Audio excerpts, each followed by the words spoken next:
the most? No, no. And part of it is, I really believe this, by the way, that this is, when I got to the company, we had the opportunity to look at everything and say what fits and what doesn't fit. We sold a lot of businesses, good businesses, asset management business, but just didn't belong at Wells Fargo. We've downsized the mortgage business significantly. And so what we're left with are the things that we all think are incredibly important to being able to serve consumers and businesses.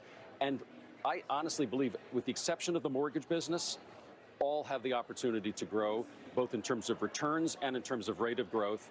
And we have a little bit of a head start in the card business because we identified that as something strategically important early. We identified it early on in the corporate investment bank because they didn't have the same overhang as some of the consumer businesses, so we're able to move more swiftly and hire the 75 managing directors and focus on that business.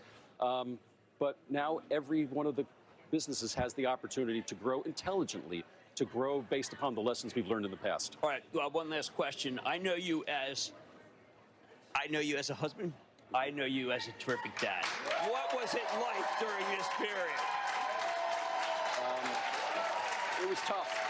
It was tough. And by the way, but I would say, again, just to bring it back to everyone, part of the reason why we wanted to do the Equity Award today was everyone had to deal with family, friends, weekends, people coming up to them. What are you doing? Why are you working there? So, but we got through it. And I'm incredibly proud. Thank you, Charlie. Thanks, Tim. Thank you, Carl. Appreciate it. Fabulous interview. I'm glad we got some time. As we get the opening bell here at the New York Stock Exchange, get a look at the CNBC Real-Time Exchange. Jim, we were talking about yesterday's, again, pattern of opening with a mild bid, building during the course of the day. We're 20 points from 6K again. We got the president.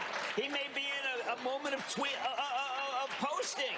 I mean, he knows that this is kind of like irrelevant right now. He's more focused on Bitcoin. What a great time to be able to lob something about it's time for Europe to pay the piper. I mean, it's really time. Come on, he's got to do that. It's not fun. Is he going to sit there, watch our opening, and say, why don't those guys realize that I'm in charge, not the market? Give me a break. This is his time. I don't think Charlie's not going to stay for the whole Miren hour. esta belleza. We'll watch. We did get a little bit on that ADP number, Jim, which obviously the read-through on ADP has been checkered in the past, but 30 plus K, we're looking for 110. Look, I mean, yeah, this was a too late Powell moment. I think Jay Powell's fabulous, the Federal Reserve Chairman. I don't like a situation where he has a shotgun to his head. I do think if we get an employment number on Friday, it looks like the ADP, there'll be a drum roll. The president did post after the number saying, once again, calling him too late Powell. Yeah. Must lower the rate.